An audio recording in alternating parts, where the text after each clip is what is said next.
እግዚአብሔር ቸር ነው።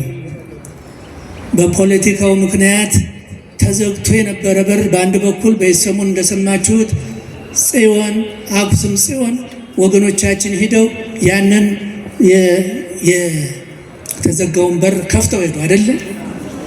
ለስንት ዓመት አሁን እንግዲህ ወደ 4 ወደ 5 ወደ ስንት ዓመት እየሆነን ነው። በጦርነቱ ምክንያት በፖለቲካው ምክንያት ተዘግቶ ነበር። ህዝቡ ግን ከዚህም ሳንል ህዝበ ክርስቲያኑ ሁልጊዜ ልቡ አንድ ነው፣ ሐሳቡ አንድ ነው፣ አምልኮቱ አንድ ነው። ከላይ ያለው ነው እንግዲህ ከላይ ያለው ልብ ይስጥልን እግዚአብሔር። ልብ ይስጥልን። ምናልባትም እኮ አንዳንድ ጊዜ ሰይጣን ክፉ ነውና እንደዚህ መቀራረባችን አሁንም አይወደውም። ግን እግዚአብሔር ኃይል ስላለው እሱ ስለሚያቸንፍ በተለይ ወጣቶች ልጆች አሁን ወጣቶች ናቸው ሄደው ደርሰው የመጡት ሄደው አክሱም ጽዮንን ቦታችን ናት ማን ይከለክለናል ብለው ሂደው እዚያ አክብረው የመጡ ወጣቶች ናቸው። እዚያም ያሉ እናቶች አባቶች ወጣቶች ናቸው። በክብር ተቀብለው እንኳን መጣችሁልን ብለው ይህንን ድምፅ እንኳን ያሰማን እግዚአብሔር ክብር ለሱ ይሁንልን። እንደዚህ አድርገን ወጣቱ በተለይ ይህንን ዘረኝነቱን ካላጠፋ ነው እየበረታ ከሄደ መተላለቅ ብቻ ነው። ተሃልቆ ተርፈክሙ መተላለቅ ነው የቀራችሁ ነው የሚለው እና ይሄ እንዳይሆን አሁንም ጥሩ ነው የነቃ ነው። አሁንም እንንቃ፣ ልቡናችንን ለእግዚአብሔር ክፍት አድርገን እንስጠው፣ ከእግዚአብሔር ጋር እንገናኝ። ይሄ የለያየንን መንፈስ እግዚአብሔር አሁንም ከኛ ያረቅልን። እግዚአብሔር የአንድነትን መንፈስ ያምጣልን። ይህንን ነው የምንናፍቅ። ህዝቧ መልካም ነው፣ እንግዳ ተቀባይ ነው፣ እንግዳ አስተናጋጅ ነው። እግዚአብሔርን የሚፈራ ህዝብ፣ እግዚአብሔርን የሚያከብር ህዝብ የዘረኝነት መንፈስ ተዘርቶበት አሁን በልቡ በቅሎ እየታጨደ ነው አይደል? የታጨደ ነው በየቦታው ያ የተዘራው አዝመራው እየታጨደ ነው። ታጭዶ ይበቃዋል። ከእንግዲህ በኋላ ሰላም የምንሰማበት ህዝባችን ከአንድ ቦታ ወደ አንድ ቦታ ተዘዋውሮ በሰላም ተመለሰ የምንባልበት ታውቃላችሁ። ህዝቡ የደሃው እኮ ከሀገር ወደ ሀገር ለመሄድ አውቶቡሱ በምድሩ ተዘግቶ ሰማዩ ነው። አሁን በሰማይ በአውሮፕላን የት ያምጣው ደሃው ከወገኑ ለመሄድ አዲስ አበባ ያለው ወደ ወገኖቹ ለመሄድ የት ያምጣው ገንዘቡ?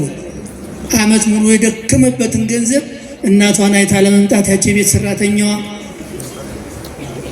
የደከመችበትን እንደገና ለአውሮፕላን ከፍላ የእናቷን አይታ ለመምጣት ይሄ በጭንቀት ያለ ህዝብ ነውና እግዚአብሔር ጭንቀታችን ያርቀው፣ ሰላሙን ዘመን ያምጣልን፣ እሱ ይቅር ይበለን። በስመ አብ ወወልድ ወመንፈስ ቅዱስ አሐዱ አምላክ አሜን።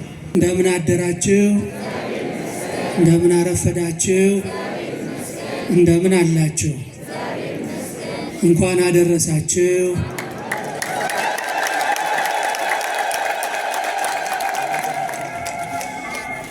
አምላካችን እግዚአብሔር በቸርነቱና በምሕረቱ የጠበቀን ከዚህ ሰዓት ያደረሰን አሁንም ክብርና ምስጋና ለእሱ ይሁንልን።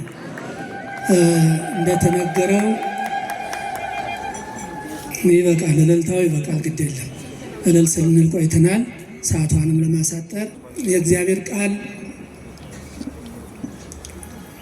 ጋሻ ነው፣ መከታ ነው፣ ከብዙ መከራ ሁሉ ይጠብቃል እና እግዚአብሔር ከመከራ ሁሉ ይጠብቀን። አሁን በሰፊው ተምረናል። ዘመኑ አስከፊ ዘመን ነው። አሁን ያለንበት በእግዚአብሔር ቸርነት በእግዚአብሔር ምሕረት መጠነኛ የሆነ ሰላም ያለበት ስለሆነ ልባችን ከፍተን ሕሊናችን አስፍተን ቁጭ ብለን የእግዚአብሔርን ቃል እየተማርን ነው። በአሁኑ ሰዓት ደግሞ ከቤታቸው ወጥተው ጫካ ለጫካ የሚሄዱ ነፍሳቸውን ለማዳን ሕይወታቸውን ለማትረፍ የሚሰቃዩ ወገኖች አሉ እና የቤተ ክርስቲያን አንዱ ትልቁ ዓላማዋ ሰላም በሆነችበት አካባቢ በመከራ ያሉትን በጸሎት እያሰበች በገንዘብ እየረዳች አይዟችሁ እያለች ማበረታታት አንዱ ተልእኮዋ ነው። ሐዋርያው ቅዱስ ጳውሎስ ከታሰሩት ጋር አብራችሁ እንደታሰራችሁ ሆናችሁ አስቧቸው ይላል። በመከራ ካሉት ጋር አብራችሁ በመከራ ውስጥ እንዳላችሁ ሆናችሁ ሕሊናችሁን ከነሱ ጋር አድርጋችሁ እነሱን አስቧቸው። ይሄ ሲሆን ትስስራችን ይጸናል። ቤተ ክርስቲያን ፈተናዋ ይቀልላታል። በተለይ ጸሎት ትልቁ ነገር ነው። እንደዚህ በአንድ ልብ መካሪ እንዳንድ ቃል ተናጋሪ ሆነን ባለንበት እንደዚህ ባለው ወቅት ላይ ታስታውሳላችሁ ለቅዱስ ጴጥሮስ የሚያስተምርበት ጊዜ ቅዱስ ጴጥሮስን አስረውት በነበረ ጊዜ የቅዱስ ጴጥሮስን ሞት እየተጠባበቁ የነበሩት ሌሎቹ የቅዱስ ጴጥሮስን ደግሞ መታሰር እያሰቡ ሌሊቱን ሙሉ በእንባ በጸሎት ተግተው በነበሩበት ጊዜ ያ ጸሎታቸው ከእግዚአብሔር ዘንድ ደርሶ ያ የታሰረው ሰው በእግዚአብሔር መልአክ በሩን ከፍቶ ሰንሰለቱን ሰብሮ በጥሶ ከወህኒ ቤቱ አውጥቶ ከወገኖቹ ጋር እንደጨመራቸው ይነግረናል ቃሉ። እና ጸሎት ታላቅ ኃይል ነው። ጸሎት ታላቅ መልስ የሚያሰጥ ነው። ይህም የሚሆነው ልባችን ንጹሕ ሲሆን ነው። በተማርነው ትምህርት ልክ ልቡናችንን እውነተኛ የክርስቲያን ልብ ሆኖ ሲገኝ ይሄ በክርስትና ሕይወት የሚጸለየው ጸሎት ከእግዚአብሔር ፊት ይደርሳል፣ መከራውን ያቀላል፣ የተጨነቁትን እንዲጽናኑ ያደርጋል። እና ስለዚህ አምላካችን እግዚአብሔር በመከራ ያሉትን እንድናስባቸው ፈቃዱ ይሆንልን። የእኛ እዚህ መሰብሰባችን ትልቅ ደስታ ነው። ደግሞ ግማሹ አካላችን በመከራ ውስጥ ነው ያለው፣ በስደት በጭንቀት ውስጥ ነው ያለው። ገዳማቱ እየተጨነቁ መነኮሳቱ እየተሰደዱ ነው ያሉት። በዳር በጠረፍ ያሉት አካባቢዎች ሁሉ በመከራ ነው ያሉት። እና ስለዚህ እነዚህን ሁሉ የግድ ማሰብ አለብን። በአንድ በኩል እግዚአብሔር ቸር ነው። በፖለቲካው ምክንያት ተዘግቶ የነበረ በር በአንድ በኩል በሰሞን እንደሰማችሁት ጽዮን አክሱም ጽዮን ወገኖቻችን ሂደው ያንን የተዘጋውን በር ከፍተው ሄዱ አይደለም? ለስንት ዓመት አሁን እንግዲህ ወደ 4 ወደ 5 ወደ ስንት ዓመት እየሆነን ነው። በጦርነቱ ምክንያት በፖለቲካው ምክንያት ተዘግቶ ነበር። ህዝቡ ግን ከዚህም ሳንል ህዝበ ክርስቲያኑ ሁልጊዜ ልቡ አንድ ነው፣ ሀሳቡ አንድ ነው፣ አምልኮቱ አንድ ነው። ከላይ ያለው ነው እንግዲህ ከላይ ያለው ልብ ይስጥልን እግዚአብሔር።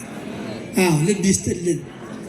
ምናልባትም እኮ አንዳንድ ጊዜ ሰይጣን ክፉ ነውና እንደዚህ መቀራረባችን አሁንም አይወደውም። ግን እግዚአብሔር ኃይል ስላለው እሱ ስለሚያቸንፍ በተለይ ወጣቶች ልጆች አሁን ወጣቶች ናቸው ሄደው ደርሰው የመጡት ሄደው አክሱም ጽዮንን ቦታችን ናት ማን ይከለክለናል ብለው ሂደው እዚያ አክብረው የመጡ ወጣቶች ናቸው።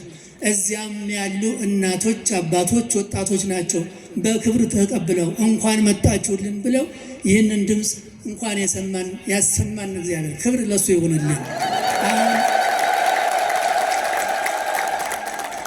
እንደዚህ አድርገን ወጣቱ በተለይ ይህንን ዘረኝነቱን ካላጠፋ ነው እየበረታ ከሄደ መተላለቅ ብቻ ነው። ተሃልቆ ተርፈክሙ መተላለቅ ነው የቀራችሁ ነው የሚለው እና ይሄ እንዳይሆን አሁንም ጥሩ ነው የነቃ ነው።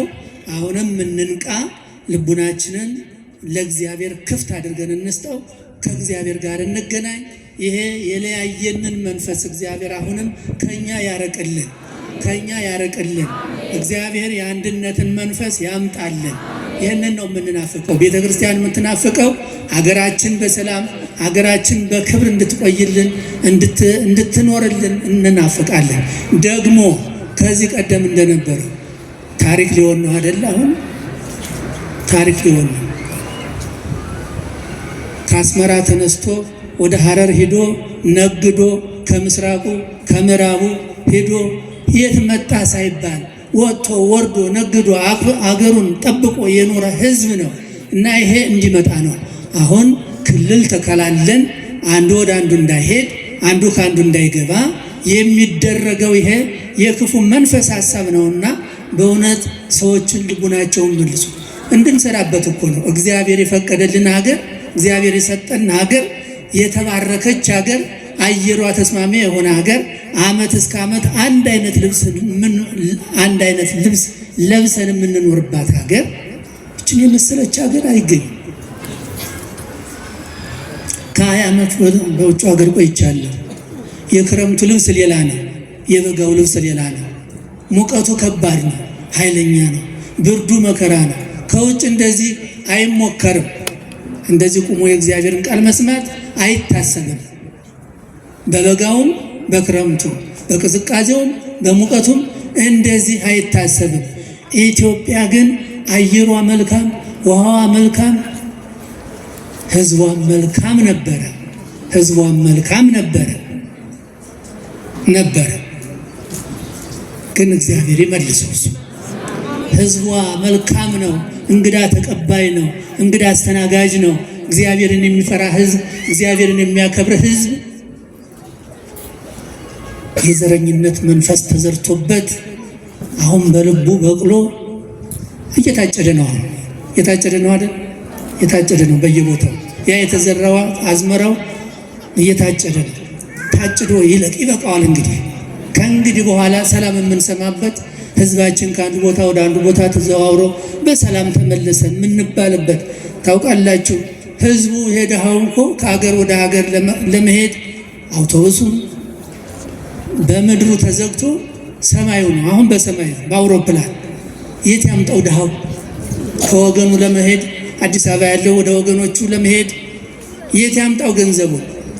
ዓመት ሙሉ የደከመበትን ገንዘብ እናቷን አይታ ለመምጣት ያቺ ቤት ሰራተኛዋ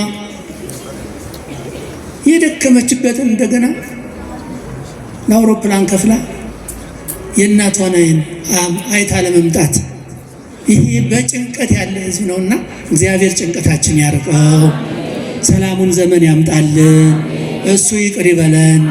አምላከ ቅዱስ መርቆሬዎስ አሁንም ፊቱ የምሕረት ፊቱን ወደኛ ይመልስልን፣ የምሕረት እጆቹ ለኛ ይዘርጉልን፣ የሰላም በዓል ያደርግልን። እግዚአብሔር ጸሎታችሁን ይስማ። እግዚአብሔር ይባርካችሁ፣ እግዚአብሔር ይጠብቃችሁ።